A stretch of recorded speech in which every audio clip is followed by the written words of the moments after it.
5, 4, 3, 2, 1. Welcome to the study, ladies and gentlemen. Got my man, the dynamic Josh Taylor here. All the way from Maryland, man. Thanks for joining me, y'all. Yeah, man. Great to be here. Look, so we're going to get right into it, man. You got this new website that you just put up called the Dynamic Josh Taylor. And, I've been, looking at your musical stuff online since the MySpace days, dude. And you had these 4 killer tracks, and now you got the official website and the YouTube channel, man. So I'm glad to see you're still doing your stuff, man, because it's 2019, and, we're in the day and age where any and everybody can have their YouTube channel, can release an independent recording or a podcast or anything like that. And to be a fish among the sharks in this day and age, man, it's crucial, and you're still doing your thing. So props on that, man. Congrats on the new website. Thank you very much. Yeah, man. Tell us a little bit about the new website and YouTube channel of the same name, the Dynamic Josh Taylor. Well, it all began. I went to a local open mic one night just because I wanted to do something different. I've been in a bluegrass band for the past few years now, and I just kind of wanted to stretch a little bit more musically. With bluegrass, of course, I love playing it, but there's just an element of so much that I couldn't really get it all out in bluegrass, so I just wanted to do that. And the guy who ran the open mic said, "Hey, I want you back next week. You can do 30 minutes featured set." And so I said, "Great," and I know the guy. His name is Charles Cavusi. He's great, another local musician. And he said, "I can shoot it for you. I can record it for you." So I said, with all this content, I might as well just make a website. So I went ahead and started the website, and my girlfriend Sarah, who is an absolute blessing, was able to work painstakingly to make it look good, put everything on there. She did everything. Wow. She did pretty much everything. Other than producing the content, she did everything else. She put everything together to where it looks good, because I'm not a very artistic person when it comes to colors. I'm just terrible. So I would have an idea, and she would go, "No, that's not going to work." And then she would show me what it looks like. Give and it to you straight. Yeah. She would actually show me, this is what your idea looks like, just to let you know. Now, if you do this, it kind of looks, and it looks so much better when she does it. So I'm just like, dude, it's cool as shit. You got your own logo, it's a guitar pick. Did you come? Was that your idea? It was my idea. I was like, I want something simple, just maybe a guitar pick, and then maybe a fretboard, or something like that. Oh man! And then she came up with a million concepts in an hour, and was like, "Which one do you like?" And I picked one of them, and she kind of adjusted it and made it look nice. And yeah, I think it works, man. I think people can get lost in overly complicated logos. I know I've done like overly detailed stuff in the past, and I'm going for more simple stuff these days. But dude, it looks great. The website looks great. I'm gonna show little clips and images too.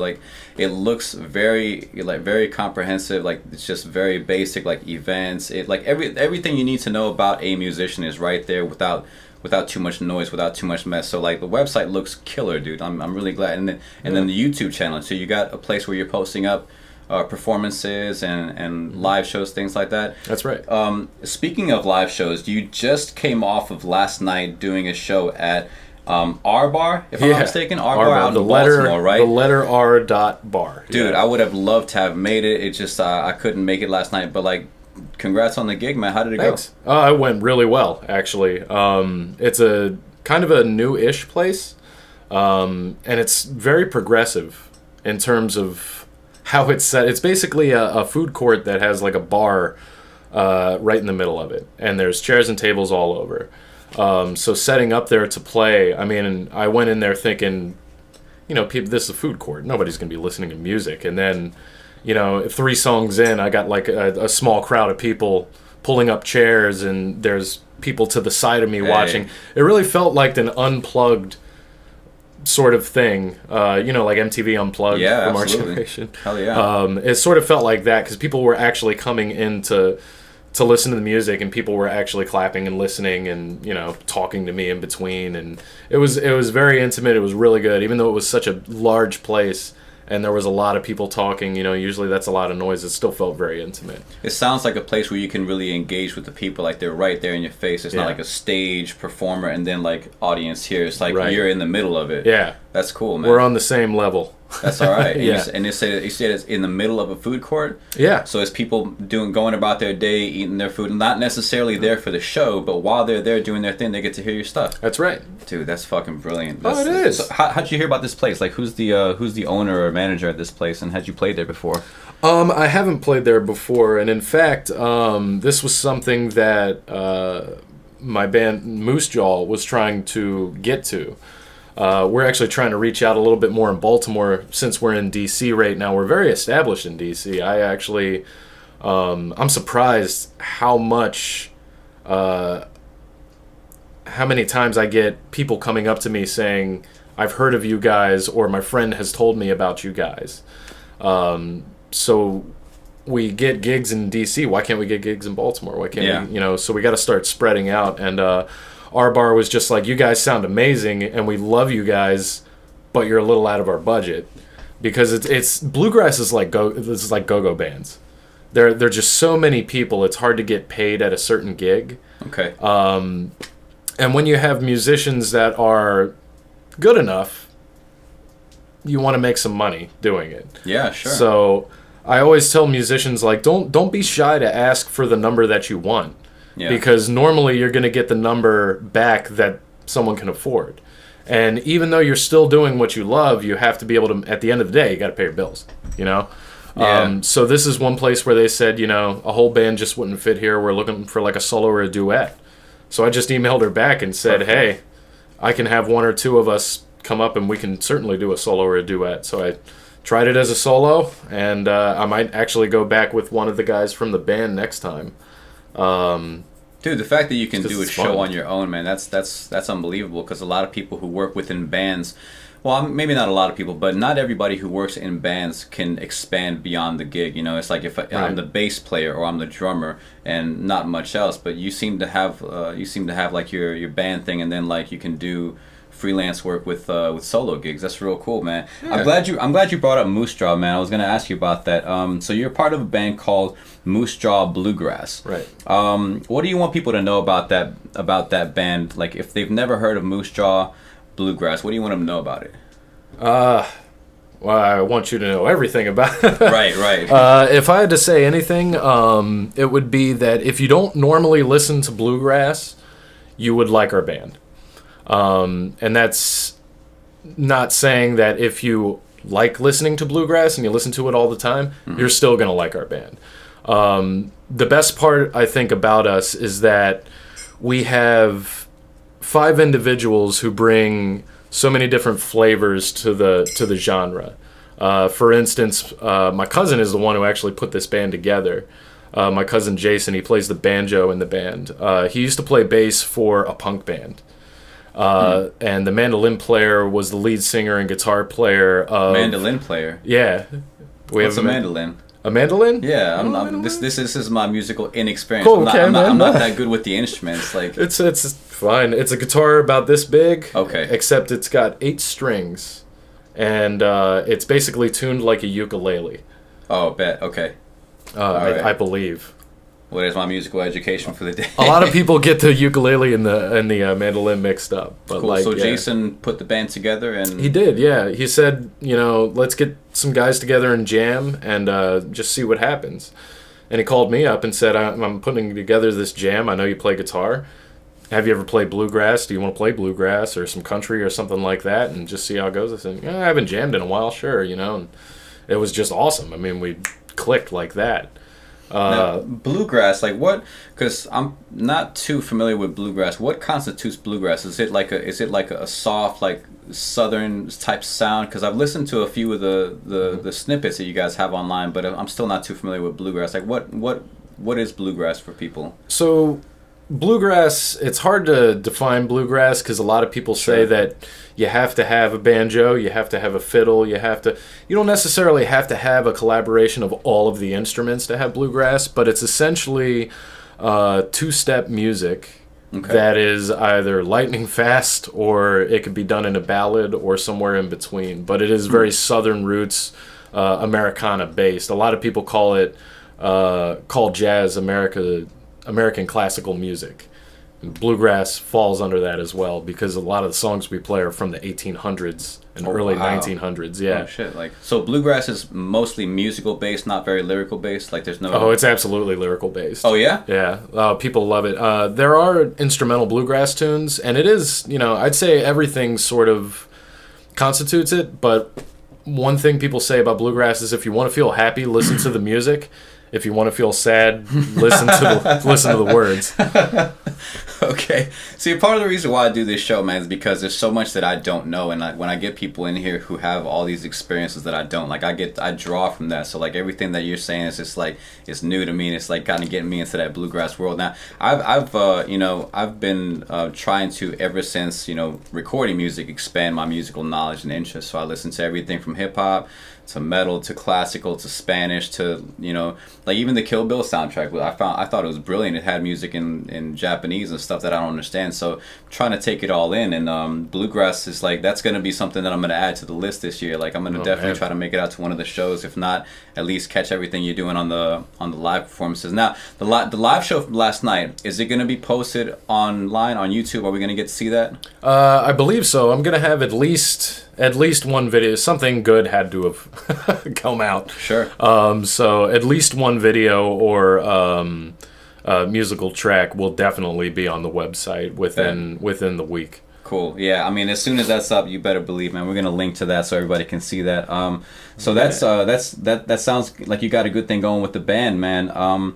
You got a couple more shows coming up with the band. Last night's show was just you. It was a solo performance, but you've got a couple of shows coming up.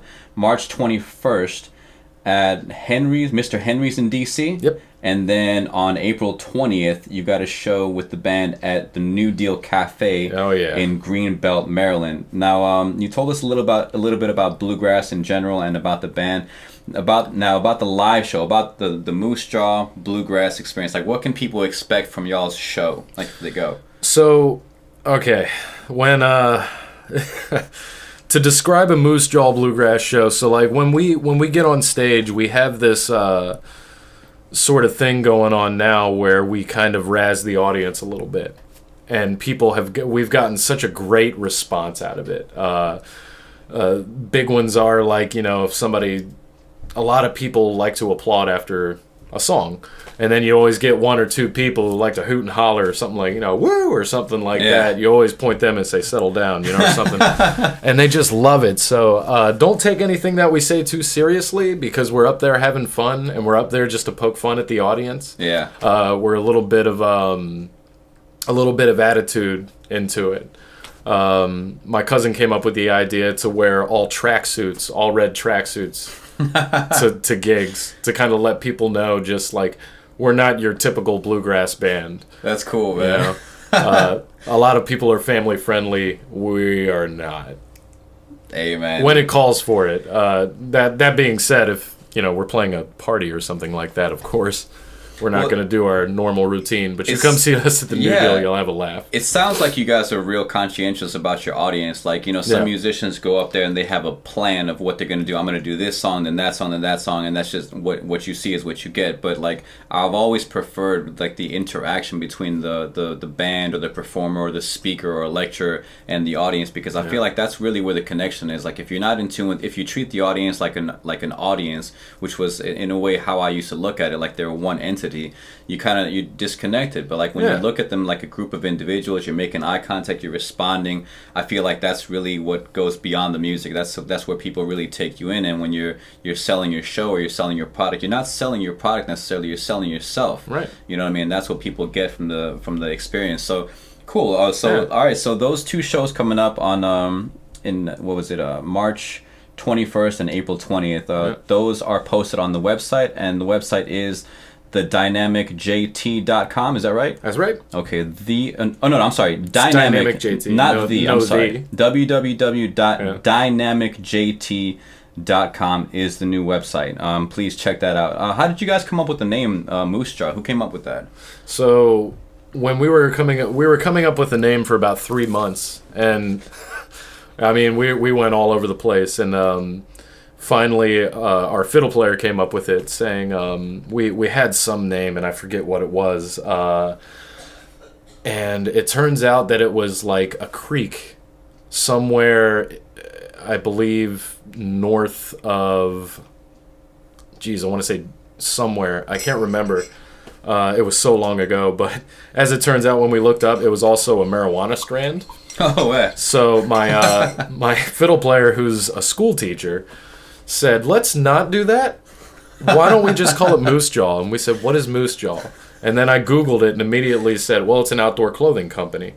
"Why do you want to name us after an outdoor clothing company, Stacy?" And she said, "No, Moose Jaw is the big town that was basically the place that you would go to in Canada from where I'm from." She's from a very small town in Canada. Oh, okay, okay. And she said, if you want like milk or eggs or something, you got to go all the way to Moose Jaw for that.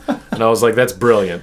So it's got a great cut to it. I like it. Yeah, sounds strong. Dude, it works. See, I like when a person or a band's name doesn't really have meaning to it, because then you get the opportunity for the music to define the name and not the other way around. Right. You know, I mean, like if you're for example, like, you know, kid this or young this, you know, like, well, then you got an image and then the music follows that. But when you got a name that doesn't necessarily mean anything in particular, the music and the performance and the performers define the name, you know. That's and right. I think that works better. So that's really cool, man. Never ever go the little Bow Wow route. No, don't be a little or young. Like, we got enough of that shit. So we're over that. So you guys were almost a marijuana strand. Almost, man. We were so close. Maui Wowie Bluegrass. I like Moose Jaw better, man. That would have. I'm pretty sure that would have defined us as something. Right. Limited audiences. Yeah.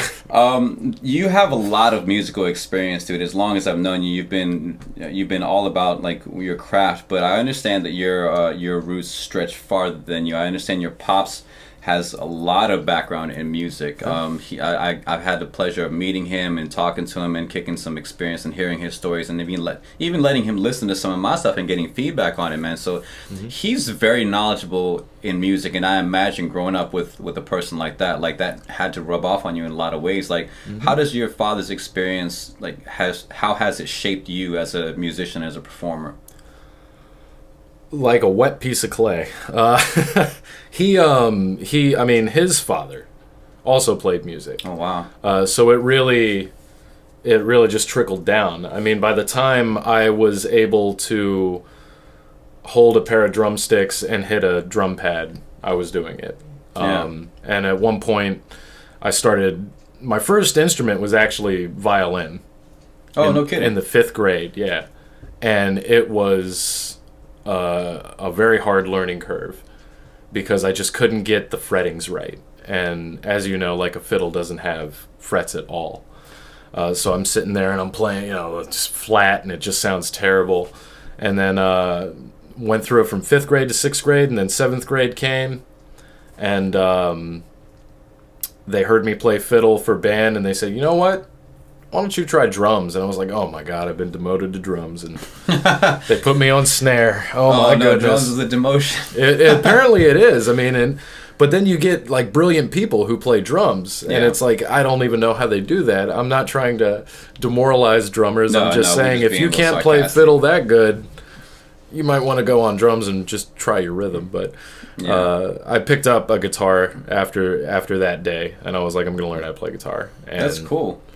Dude, I totally see what you're saying about like the drums. Like, for me, like, I've tried to mess a little bit with the keyboards and guitar in the few years and a little bit of time that I've had. It's very difficult when you have like notes and harmonies and things like that. Where I've found, as with percussion instruments, as long as your timing is okay, you can potentially get a good thing going there. So I like stuck with drums a little bit, and I'd say, like, I don't consider myself a drummer by any means, but like, if I had to dick around at like an open mic and somebody say, hey, anybody want to drum, I could get around there and like kind of hold a tune for a little while. So like, your experience with a violin, would you say that kind of like led you into playing guitar, or did you pick up the guitar some other way? I picked it up. I'd say failing miserably at the violin definitely helped. Okay, it takes that sometimes. It does, and I mean, just hearing my dad at that point play guitar. I mean, I've been listening to him my entire life at that point. Yeah. I've just been, mesmerized at how he can do this. But then I would look at his hands, and the man has massive hands. I mean, just compared to mine, I have small hands. For a guitar player, I mean, for a human, look at these hands, man.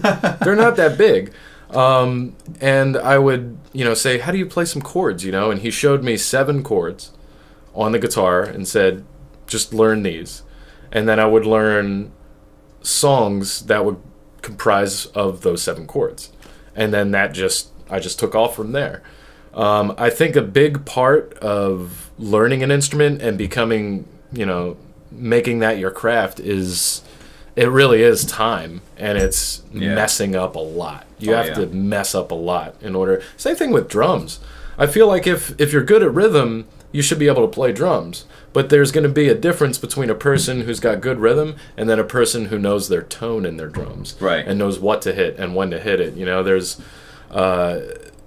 really, it's just about having it in your lap. It's the same thing like if you're terrible at dribbling the basketball, but you're good at shooting. Yeah. Coach wants you on the team, but if you can't dribble, what's he going to do? He's going to make you hold this basketball and dribble it everywhere you go for a week. That's or for true. A month, Yeah, because not every skill bleeds into everything else. Like, you could be good at one thing and then just terrible at another thing. So that's right. I imagine your pops plays several instruments, right? Oh, yeah. He does. What's some of the stuff that he plays? He plays guitar, obviously, bass guitar, keyboards, drums. He dabbles in the mandolin. He's stringing up his banjo pretty soon. He wants to get into that again. So I think learning all those instruments throughout his career and his journey in the hobby, it's something that gives you a better understanding of music as a whole. Mm-hmm. Because I mean, they had when I would see him record, he would record with a friend of his. His name is Jimmy Stradley. He's an excellent songwriter. And the guy would come over with a song every other week.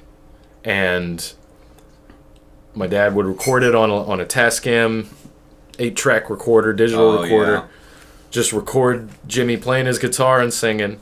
And then he would come back next week, and my dad would have a bass track, a lead guitar track, a rhythm electric guitar track, drum tracks, and they say, it's missing something, it's missing. What about a tambourine? Or what about, and then they just play with it until they get something. Wow. And then 2 weeks go by, new song. And you grew up around that. And I grew up with that. Man. I feel like we could do a whole podcast on like your pops' stories and like in his, because I understand, I know he's been in bands. I don't know what he's still doing, if he's in a band currently or if currently, I don't think he's playing in a band currently per se. Mm-hmm. At the moment, I was over there just a little while ago, and he showed me that he has a new toy of his, and he was learning about phrase sampling. And of course, that's something that I'm a little bit versed in. So he, called me up, said, hey, you should come over and show me how to use this thing. So I got to play with his new toy for like 2 hours. That's awesome. Showing him how to use it. It was a lot of fun. I imagine it's difficult to put something like music that's so close to a person's heart away ever. I mean, you can maybe retire from the bands, retire from the gigs, but that stuff never stops flowing through your veins. Oh, never. That's cool, man. Okay, besides your pops, like what are some of your biggest, I'm sure it's a long list, but like what are some of your biggest musical influences of any genre, like, famous or local? Any genre. There was a guy named Buzz Lewis. Nobody really, I don't think anybody knows. I haven't heard of him. Yeah, nobody has. He's I don't want to discredit the guy. He's a local guy. He played bass in a lot of blues bands around here in the DMV area. And he actually taught guitar at Parkdale High School, where I went to, in New Carrollton, Maryland. And he was just an old blues guy. And I mean, by my junior year, this is me 6 years into guitar, so I'm pretty well versed in the instrument. I can hold my own, so to speak. I was in the jazz band the year before that. You know what I mean? That's where I was. And then junior year came, and just like every year, I sign up for beginner guitar because it would be just the cakest class. And they finally gave it to me, and I walked in, and Buzz said, "What are you doing here? You are not a beginner." And I was like, "Well, they gave it to me, so this is going to be an easy one." And he goes, "Well, not so easy. I'm going to make you teach the class." So wow. he made me teach the class. That's what I was just about to ask you. What door did he open for you? So he gave you a class to teach, and you taught beginner guitar, or what was it? I taught beginner, and then I taught advanced. Jeez, dude, that's fucking incredible. And he's the one who got your foot in that door. And he got my foot in that door, and then he would also shut down class for 20 minutes at the end of every day to give me a one-on-one lesson in front of the class. Wow. On how to play blues. Oh, jeez, man, that's big. Yeah, man, that was a huge influence. I mean, that guy taught me some pretty nasty licks. You guys still in contact to this day? No, I haven't heard from him in years and years. I don't know if he moved back west or what, but it would be good to see him. Yeah, man. I mean, see, that's the kind of thing, like, with, as people grow and as, what life journey takes us different directions, man, it's cool that those little bits and pieces that people have imprinted on us kind of stay with us forever, like, so besides him, how about any famous bands that people might know from all corners, So all corners. So there's a guy named Phil Kagi. He is a guy who tours the country. He's like as famous as Tommy Emmanuel is right now. He's another famous guitar player. He's amazing. But Phil Kagi, he's the guy who got me started on phrase sampling. Okay. I watched a video of his on YouTube back when YouTube did not have any commercials. That's how old this is. And I was watching this guy, just how he just creates this whole sound just from his guitar. And I mean, he's got a great voice too. He's singing and he's playing along and looping stuff, and that really got me going there on phrase sampling. Other than that, I'd say all the really good famous bands of guitar play. I mean, obviously like Led Zeppelin, love those guys. Yeah. I love Aerosmith. I just love all stuff.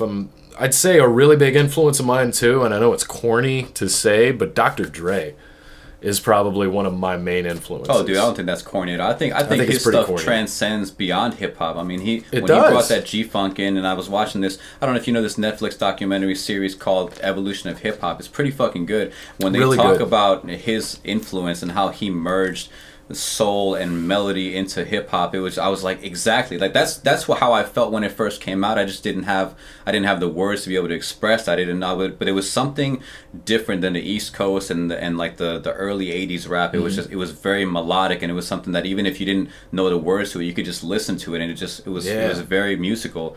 And actually, like, you're the one who kind of schooled me a little bit about like bands like Metallica, the Beatles, and even like Joe Satriani. Like I remember I was in Best Buy. I called you. I was like, "What Beatles album should I get?" You were like, "White Album." So I got White Album up there. I was like, that's the first one. And listening to that and how experimental and strange and weird it was, I was like, these dudes are out of their fucking minds. Yeah. And it's great, like in the best way. And like watching Joe Satriani do his thing, like back when I was using Pandora, and that was I would just have him on the playlist, and I would just go to this while I was working at the school, and I would just work out and start hitting the bag to his music, and it was fucking electrifying.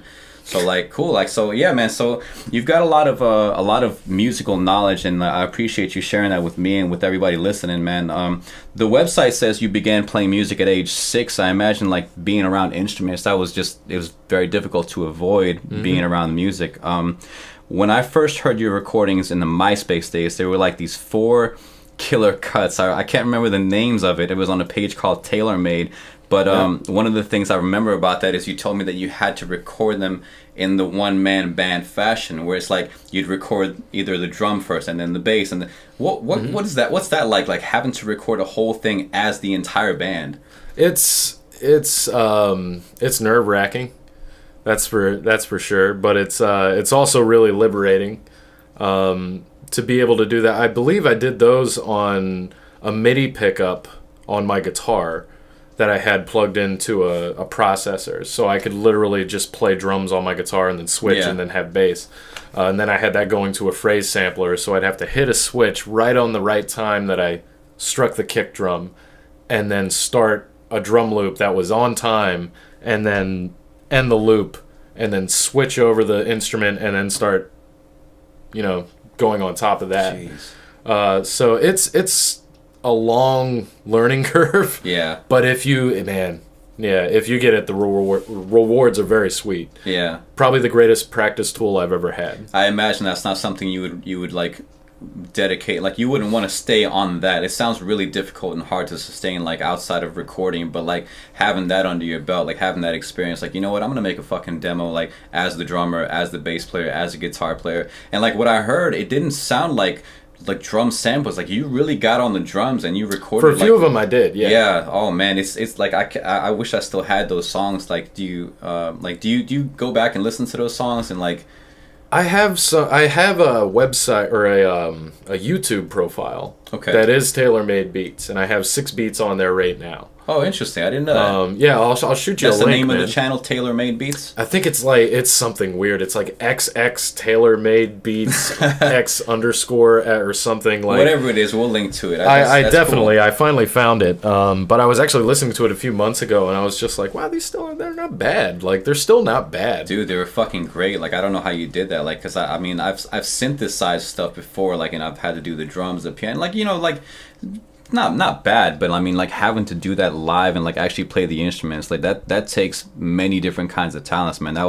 So I just remember being blown away by not just the recordings and like the songs that you did, but like the process. Because I've always been interested in like how people work and how people get the way, whether they're into athletics or music or any kind of performing. Like how is it that someone goes from not knowing anything about that to becoming like very sophisticated performer or, you know, speaker or whatever it is. So like shout out to those days, man. Those recordings were fucking beautiful. Yeah, thank you. Now going back to the band thing, do you remember? I want to ask you about some of the first bands that you were in, some of the first band that you were in, and what maybe like give us a short story behind the first band that you can remember being in. God, okay. Yeah, I know. I remember my first band ever was we were called Endless Fury, and what a '90s name. Yeah.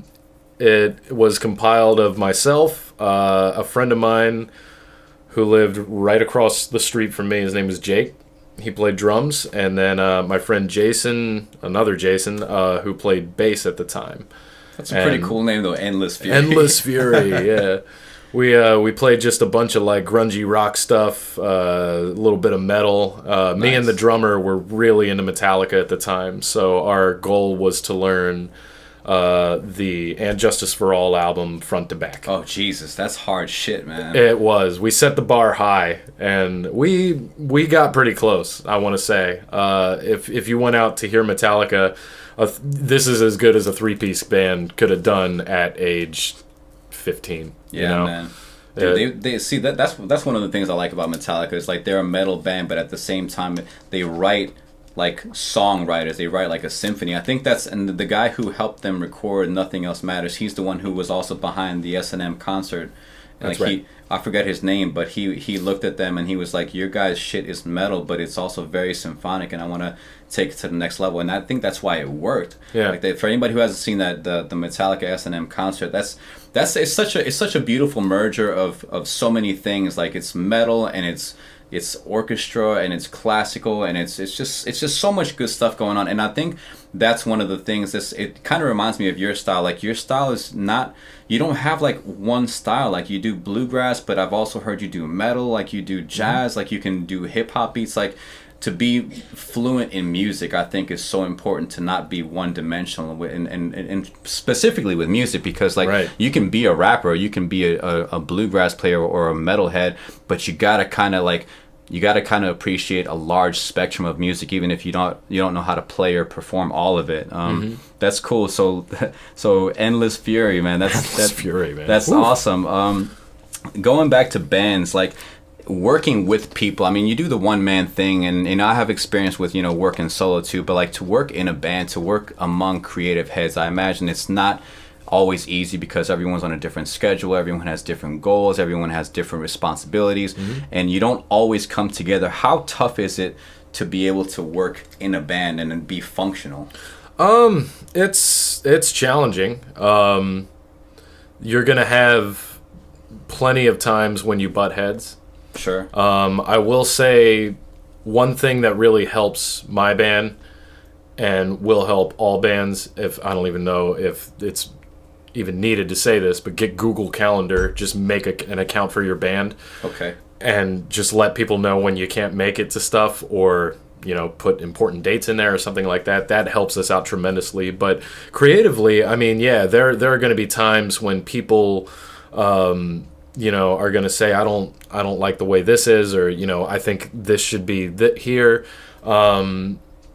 You always want to remember that this is a band, this isn't your project. Yes. This is our project.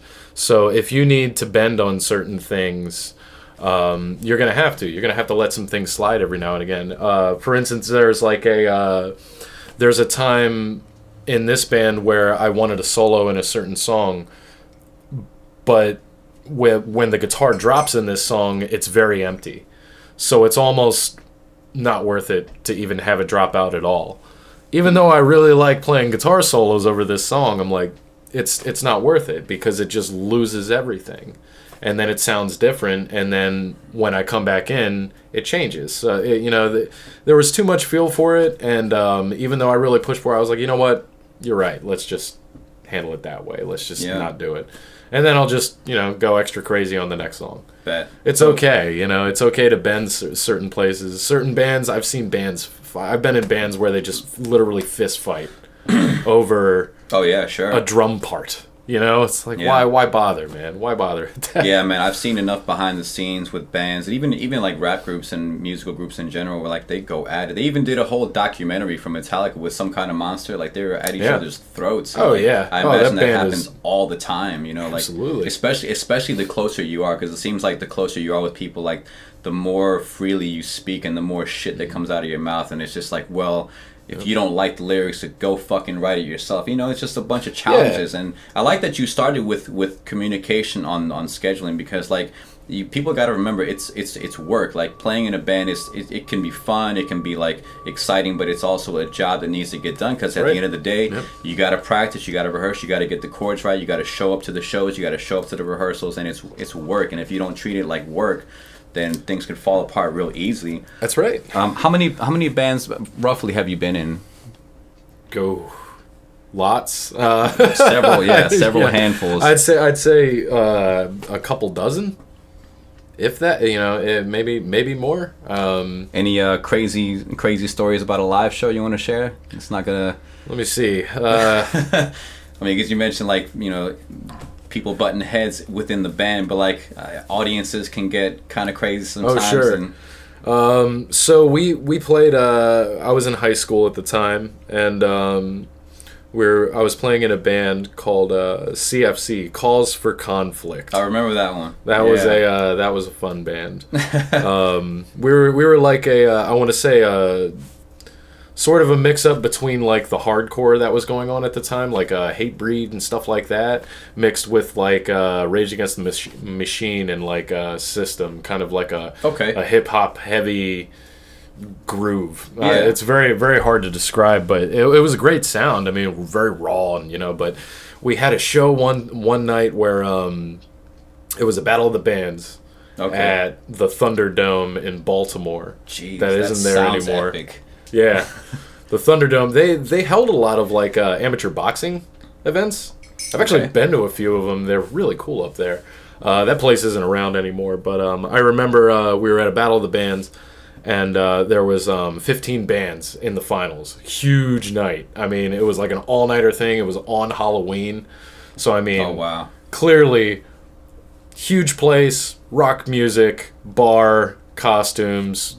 People are partying. Crazy energy. It's crazy energy. We get up there, and I mean, we murdered this place. I don't even know if it was because of the timing or what, but I mean, the audience was dead until we got up there. And when we got up there, we rocked that place. I mean, I was borrowing a friend's wireless system, and I mean, I was running through the crowds. I was up in like the top parts just doing people were going nuts, man. And I mean, we killed that place. At the end of the night, everybody had shuffled out. There was one band left, and it was a band of like 50-year-old rockers, man, just old school rock dudes. And they were playing just really good classic rock sound and stuff. I mean, they sounded tight. Nice. But there was like 5 people left in the audience, nobody really left. And then they announced the winner, and it was those guys. Oh, man. And I was just like, wow, we kind of crushed this. I think didn't we win? And like, as it turns out, it was sales based, and these guys just basically bought the win. So when I learned that, and I learned that the manager of the place and the lead singer were actually best friends at that time. Hell, they were man. hanging out and drinking and stuff afterwards.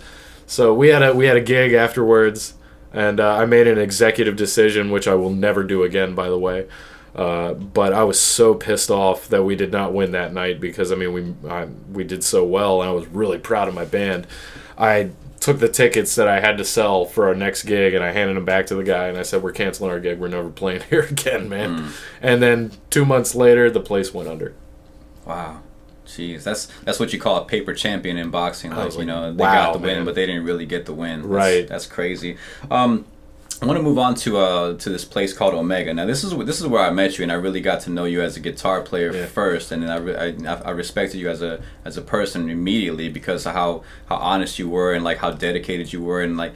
But this place in Rockville called the Omega Studios for Recording Arts and Applied Sciences, I think is what it is. That's right. So you went there and you studied I think a slightly different. I went there for the audio production techniques program.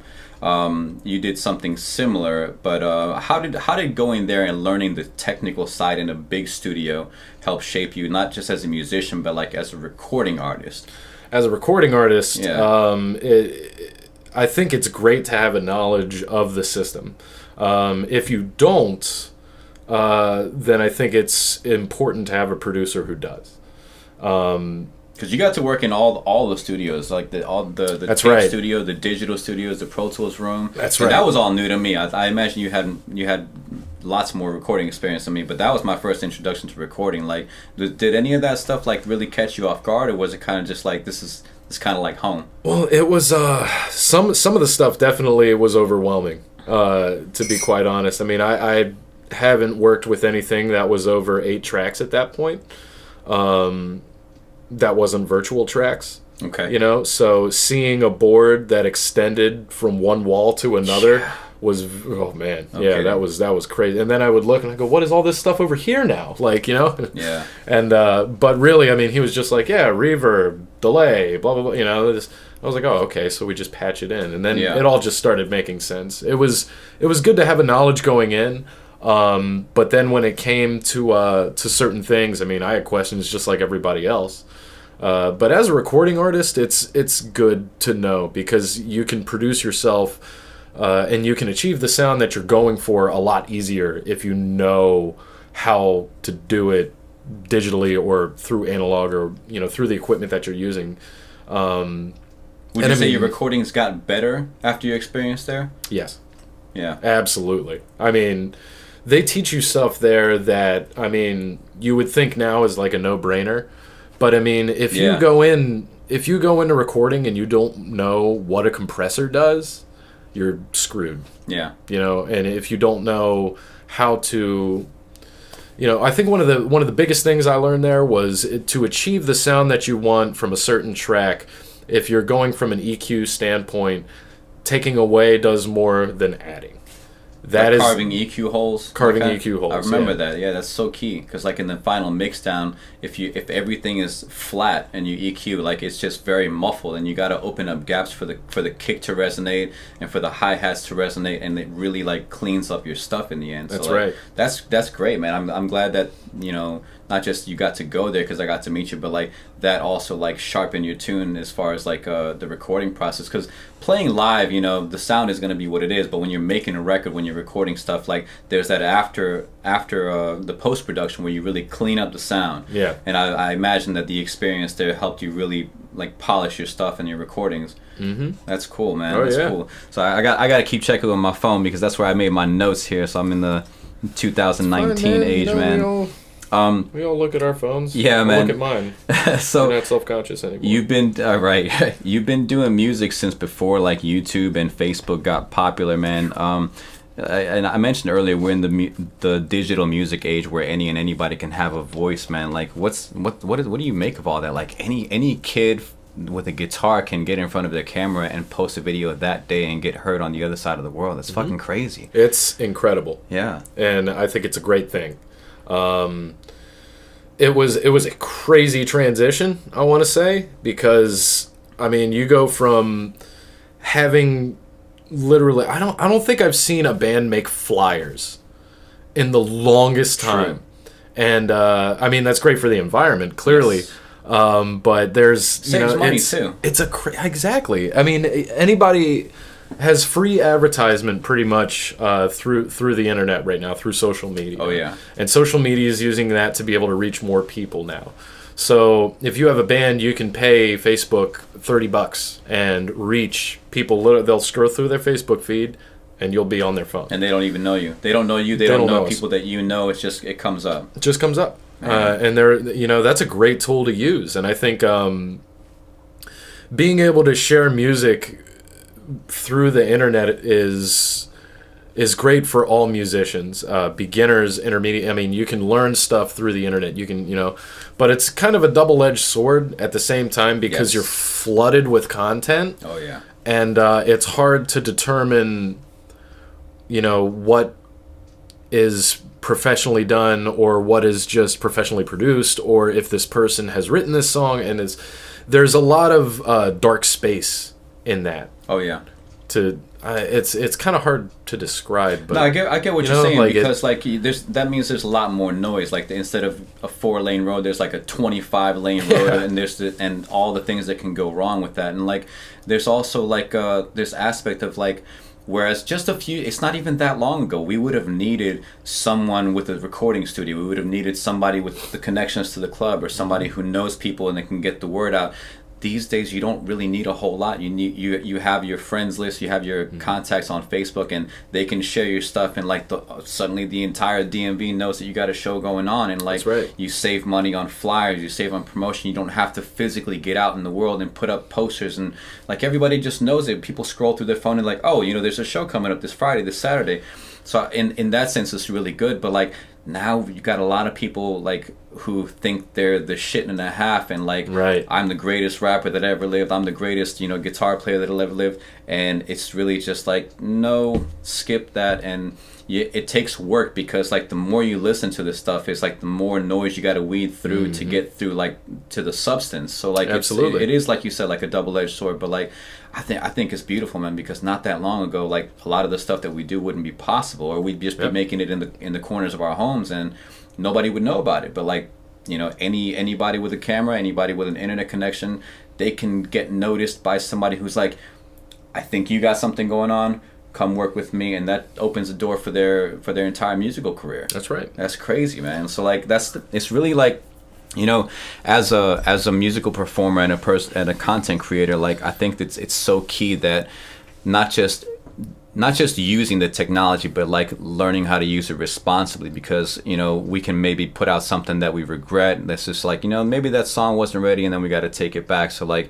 maybe we get a little bit too excited about that. But like let's move on to hip hop, because like hip hop is very like technology based, and I think that's what makes it unique. And like I think it fits in perfectly with the social media day and age. Like hip hop has always been based on sampling rhythm and blues and jazz records, and like looping the breaks and things like that. You've done hip hop beats, dude. Like you're a bluegrass band player, you're a one-man band artist, but at the same time, like you're really knowledgeable about hip hop, and like your tracks are fucking awesome. Like how does hip hop play a role in your musical style? Because like I haven't seen you in a hip hop band or anything like that, but but you know this stuff, like I do. Yeah. So what's your take on hip hop, and like, and not just let me rephrase that. How has what part does hip hop play in your musical day to day these days? There you go. Okay. I mean, today when I'd say more in my one man band, I get to really express my love for hip hop. Because really, I mean, I could do whatever I want. And I will say that most of my sets when I do this are organic. They're just coming out of my head. Yeah. And through my finger, like that's it. Like I'm just thinking of it. Oh, this sounds cool. I'll loop it, and then just go from there.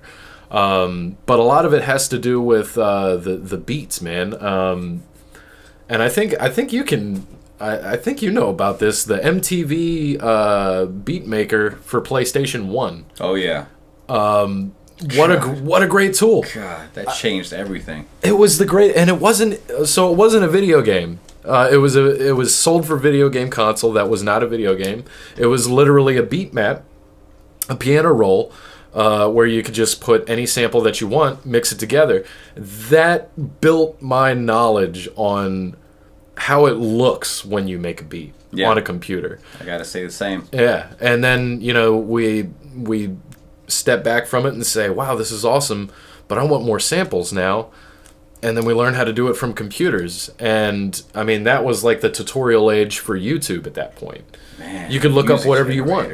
Yeah, music, MTV man, music generator, it had man. everything, man. It had tempo. It had like you could change the I remember you could change the tempo within a track. You could start at 89 BPM, and then for like the middle part, switch up to 100, and then back whatever you wanted to do. It gave you so much freedom, and you're just sitting there with the PlayStation control, like doing epic shit. Oh, it was nasty. Yeah, it was a great tool. That I don't know if people really can appreciate that as a tool, because these days it's very easy to get a beat and an instrumental off YouTube, but to sit there and like learn the craft of making it yourself, that really, like, for me personally, it really gave me a lot of reason to commit to the work, because like you're gonna make beats badly for a while and you gotta fine tune it, but you get to fine tune it, and you get to do this stuff on your own without the aid of like a fancy producer. Like, God, that was like 1999, I think that came out, something like that. What a fucking breakthrough, man. Could have been. What a breakthrough. I don't know. It might have been earlier than that, man. Yeah, man. So are you still doing hip-hop tracks? Like, on the side, you ever get into yeah, I still do a little bit. I haven't been doing as much recently because I've had so much work. Yeah. But let me tell you, it is a stress reliever. Just being able to just start a beat and mess around and do that, because that's complete control.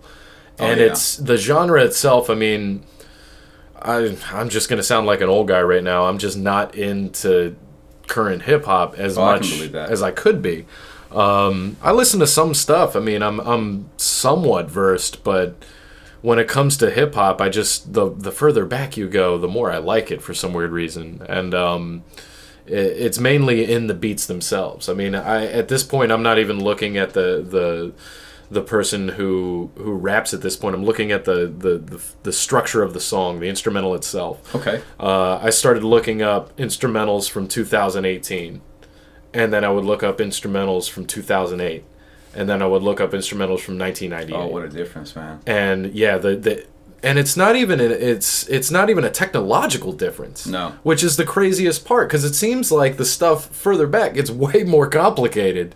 It's just so simplified now. It literally feels like they're turning a crank and just out comes from this machine comes these new songs. Yeah. It's just like, what are y'all doing, man? Like, they're using about this much space on a keyboard. It's sad. I think that although there are other people, if you go down into the cracks, there are new people out there who are just absolutely crushing it on another level. Yeah, and that's kind of what we were talking about earlier with the amount of noise and stuff you have to go through. Like, I don't like when people when they talk about hip hop, when they phrase it in terms of like, today's hip hop and yesterday's hip hop, because I've heard young people today who spit 90s style, and they're really about that lyrical craft, and they'll do it to a 90s beat, or it'll be a new beat that kind of like is reminiscent of 90s. And then a lot of older cats who have kind of evolved. Like, I feel like for example, with Eminem's Kamikaze album, I feel like he really did a good job merging what's going on today with what's true to him, and I felt like there was a perfect synergy going on between like, I'm not going to say like generalizing, but sort of like trap-ish sounds and like hardcore southern sounds, but like it was still very true to him. Yeah. And I think with hip hop, I think like anything's possible. Like, you don't have to stay 90s, you don't have to convert to like, modern and trap and mumble. I think like there's so much wiggle room for merging, because like again on that album you can hear like his flow changed, but it's still very true to him.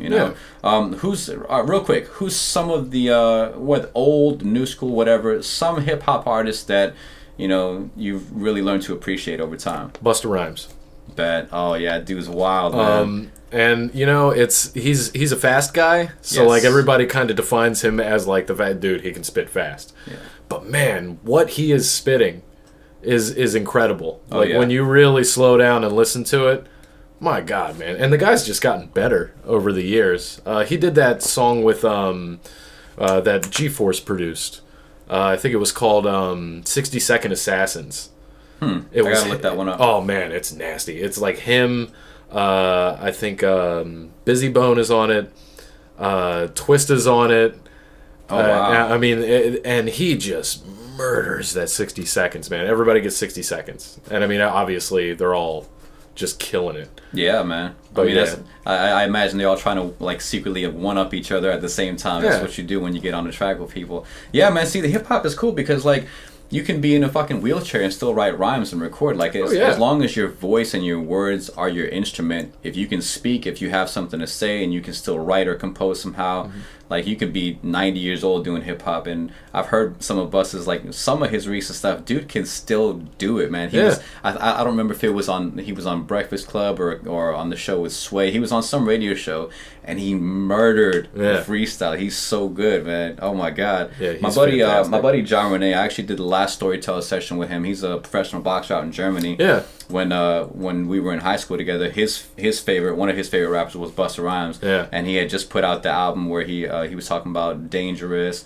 Like, this is dangerous. I forgot what the name of that album was, but like, dude, and he was doing rhymes galore and like. I think that was Anarchy. I think it was Anarchy. That dude is wild, man. Busta Rhymes. Shout out to Busta Rhymes, man. He even did a song with Linkin Park, man. I can appreciate that because like he can step outside that general 90s zone, man. He can mix it up. What's that album that he did before? Sorry, I got to look No, this up. it's all right, man. I can't even remember. Like, see, I'm not too good in his catalog, but I know he did. Oh man. Yeah, I'm not even. Because of Spotify, I've actually been doing that. I've been going back to certain artists like Outkast. Like I've listened to one Outkast album like a million times, but the other ones I haven't. So I've been going to Spotify and just going down catalogs of people. And I just finished Busta Rhymes. He has a lot of them. Well, that's that's the cool thing about this day and age, man. Because like we talk about old music and new music, like. Old music isn't really old music if you haven't heard it. Like if I'm hearing like a Beatles album for the first time and these dudes have been broke up for years, or if I'm hearing if a teenage kid today is like picking up the mic and he's just now learning about Busta Rhymes, Busta Rhymes is new to him. Yeah. So in that sense, that's still new music. So like now we have access to everything. You don't have to go to Best Buy or the CD store or Kent Mill to like dig down the cat and decide which album you want to start with. You can Spotify the whole damn thing. Yeah, exactly. So like digging into the old songs brings a lot of new stuff out of this old stuff. And I mean, as dated as some hip hop can sound, I really feel like as long as it's new to somebody, there's some value in it, and as long as it's quality work, like it's got a sense of timelessness in it, like because a hot 16 bars or a hot beat or a hot musical composition is gonna be hot forever and until the end of time. Like that's beautiful. Yeah.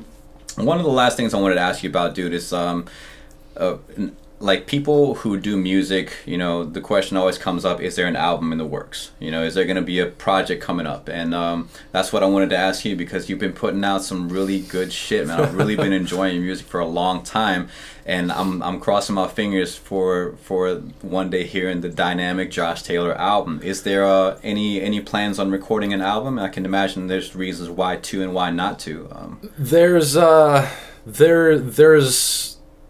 There's something in the works, I will say that. In terms of a full-length album, it's going to be difficult. What I'm working on right now is I have 5 tracks on the website now. Okay. And, I mean, those are just tracks from a gig that I had. In terms of a studio album, I am working on something right now, but it's in the very, very, very, very early stages. Okay. I just got a new toy. I got a Tonewood amp, and just to kind of define what that is, if you don't know what it is, it's basically something that I can strap on the back of my guitar, and it gives me effects, just acoustically. Sort of like the nano synth. I had an Alesis nano synth. Remember that? Is it sort of like that? Like you can get different sounds out of your guitar? Nah, it's not. I still have a guitar sound, but it's like it adds reverb. Or delay. Oh, I got it. Okay. So but it does it through the sound hole of the guitar, so I don't have to plug into an amp. Oh, geez, that's crucial. Yeah, so I could just have reverb out in the middle of a field somewhere on my acoustic guitar. Does it change the way the guitar feels like when you're wearing it? Is it like it adds a little bit of weight, but not really. Like, I'm actually very comfortable with it. But that's really helping me to sort of sculpt what I'm going to be putting on this album. It's going to be very heavily guitar. There might be some electronic stuff in there. There might be some of this. I mean, my overall vision is to have something where everything is different, but clearly that doesn't work as an album. An album, usually when I define it, is like it works as a whole. Yeah. You know, otherwise it's a mixtape. So I might come out with a mixtape. I might come out with an album. It depends. It's very early works right now. In terms of like what I'm actually working on, I mean, heavily is Moose Jaw right now. We're in the talks of actually getting a studio album done by next year. Oh, that'd be great, man. That'd be cool. And would that be the first Moose Jaw album? It'll be the second one. Okay. We have one out now. It's I don't know what you would call the 6-track album. Because those aren't demos. That's an EP. That's an long, EP. Long EP. Yeah, long EP. So we have one of those out now. In terms of a full studio album, we're sort of working out the kinks right now and coming up with the track list. And I mean, we got so many good songs that we want to put on there. And we got to whittle it down to a certain amount. Sure, yeah. But then after that, it's, you know. Yeah, you always overproduce and then kind of pick the best ones, you know? Like, oh, yeah. What's the name of the album? Don't know yet. Oh, the one that's out? Yeah, the first Strictly one. Moose Jaw, just Moose Jaw. It's just called Moose Jaw? Yep. Is that something people can find on online on YouTube? Oh yeah, you can find every track is on our website, moosejawbluegrass.com. moosejawbluegrass.com. Yeah, I'll send you a link. Bet. All right, man. That's pretty much what I wanted to talk to you about.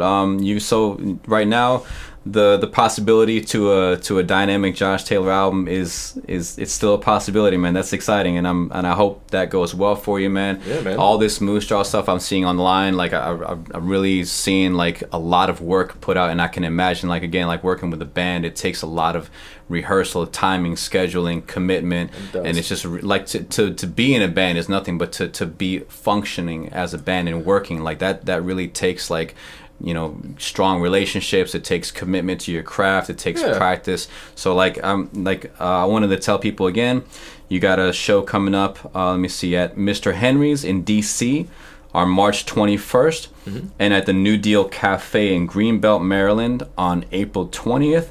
And you can find more information about those shows at dynamicjt.com, which is the website. Also, you've got a Facebook page. You got a Facebook fan page called Dynamic Josh Taylor, right? Yes, I do. That's and another thing, if you're, you know, struggling musician, as it were, have all the social medias. Me in particularly, I hate social media. Oh yeah, I'm not a big fan. Pain in my ass. Even though I love YouTube, technically that's social media, I guess, but you have all the social medias, and I mean, Instagram, Facebook, and YouTube are the big three. Those are the ones you want. Yeah.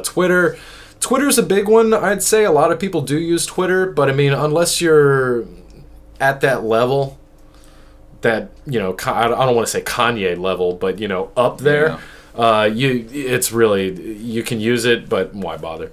I would use Facebook, Instagram, and YouTube. And I mean, if you want to, when you're in a band, you're your own boss.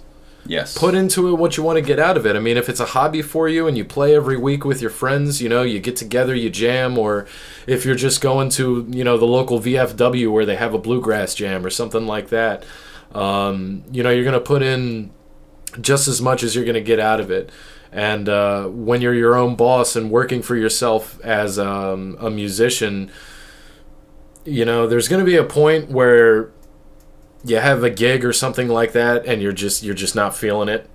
You're you know, it's just one of those days. Oh, I had to carry all the equipment up 3 flights of stairs, and one of the microphones isn't working, and now you know, it's just gonna be one of those days.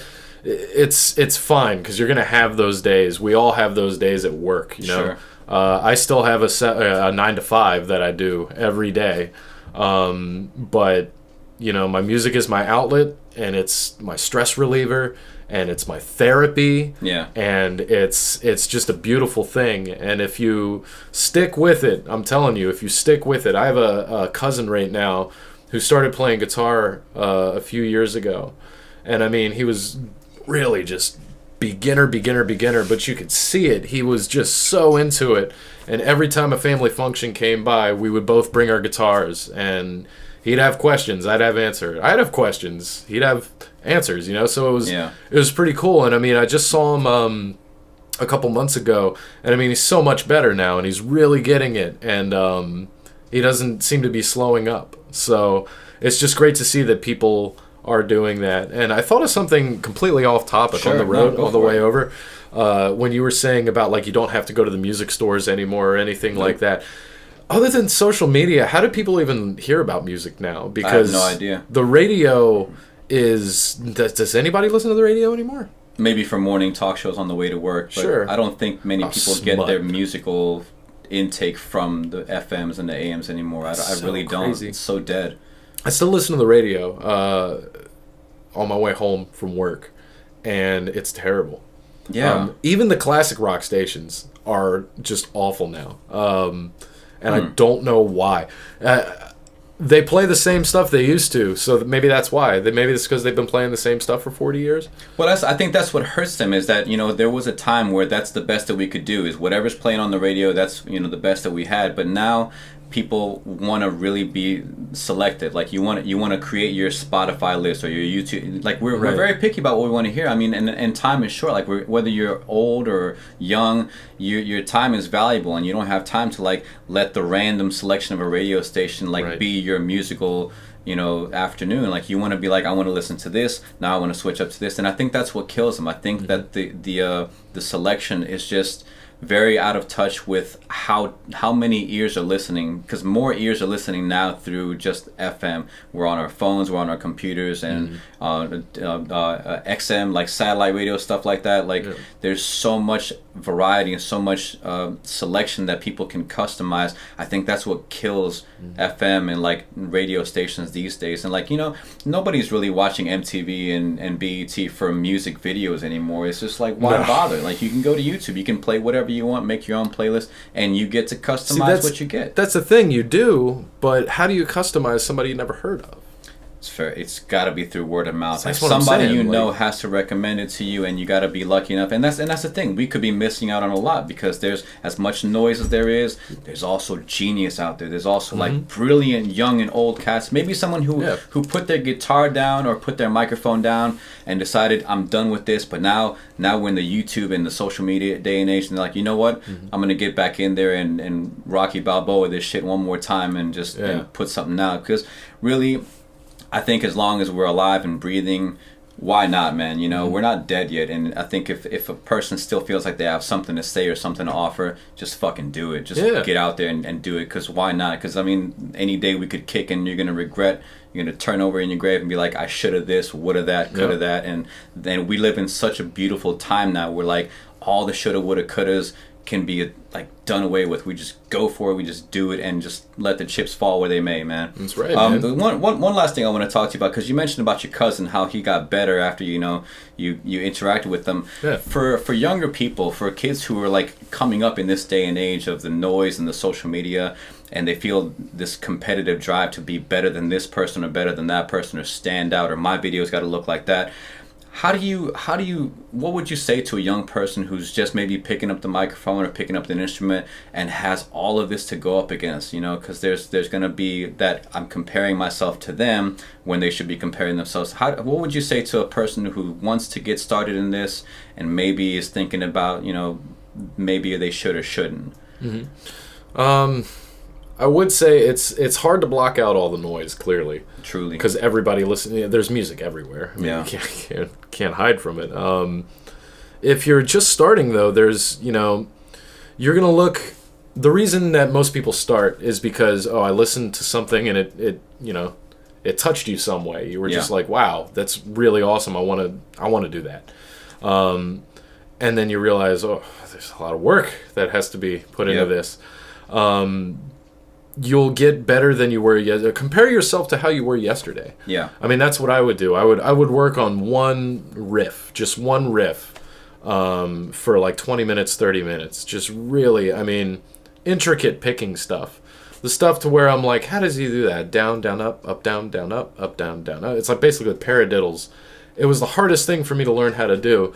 But I could start doing it after about a day of practice. And after 2 days of practice, I started speeding up a little bit. And by the end of the month, I mean, I was fully versed in it. So, I mean, there's, like I say, it's all about that time. You just cannot be afraid of time. If you're, 10 years old starting, if you're 20, 30, 40, it doesn't matter. It's just the amount of time that you have this thing in your hand, the more comfortable it's going to be and the more confidence you're going to have at it. Don't be scared of trying something new and failing. I mean, I'm learning how to cook right now. I'm always learning how to cook, but sure. I'm learning how to cook new things, and every time I'm not scared of something messing up because I could just order pizza.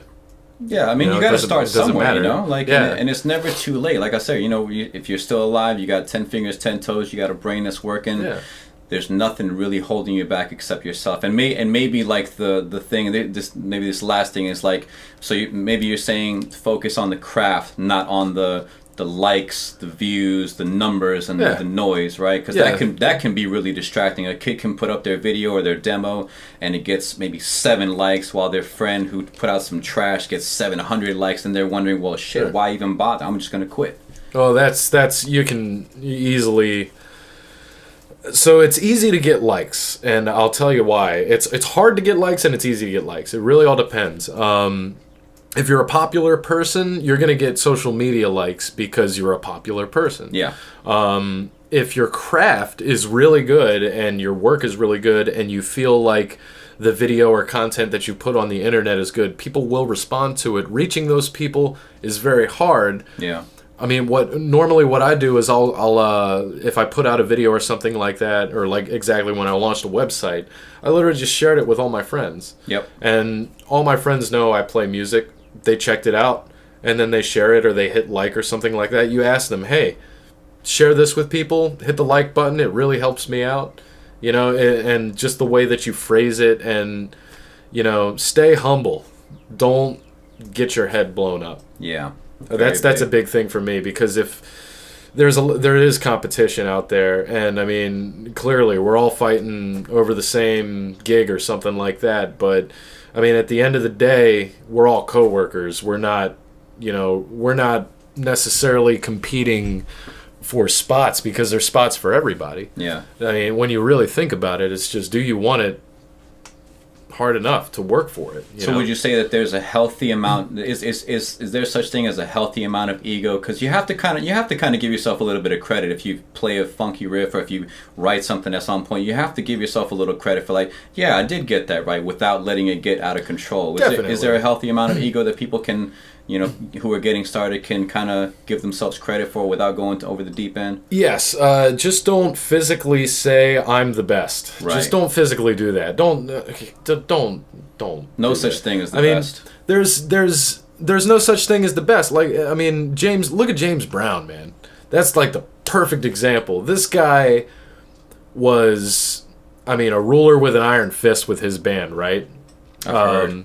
He was nuts about his band. Like, if they were late, and his toilet, fine him, and his toilet.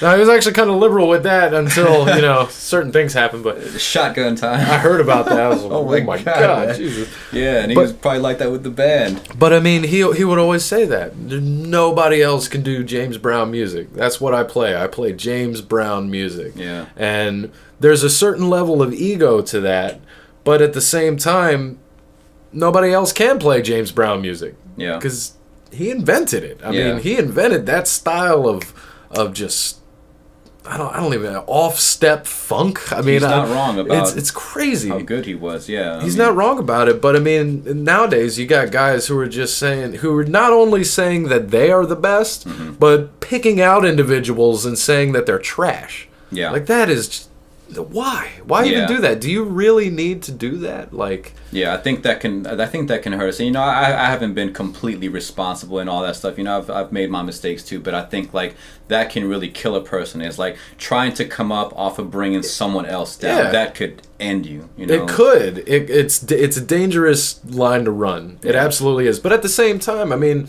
hip hop is almost, is almost in there because we got East versus West, and that kind of just started a whole battle rap thing. And like, the Dozens goes way back. You know, man, battling and your mama jokes, all that stuff. Yeah, instead of battling, I would like to see like a freestyle jam. Yeah, I think that would be dope, and it would completely revitalize the wordsmith culture. You know what I want to do one day? I want to see if I can maybe pull this off. I want to host a battle rap event where it's like MCs versus problems that we actually face. Like I'm gonna do a verse as the oil company, and then somebody's got to do a verse against the oil, and I'm gonna do a verse as Trump or somebody, and then they got to do a verse. You know, like instead of fucking butting heads with each other, why don't we like battle against shit that really is a problem instead of just like tearing each other apart? I'd like to see a battle like that, and maybe we'll see. Right. We'll see. Long shot. Cool, man. So like, you got the website dynamicjt.com. Got the YouTube channel, The Dynamic Josh Taylor. Got the Facebook page, The Dynamic Josh Taylor. Check that out. Got shows coming up. Go to the website, and we're gonna link to the audio files of your hip hop beats, and I'll put all the links on the website, man. I appreciate you being here.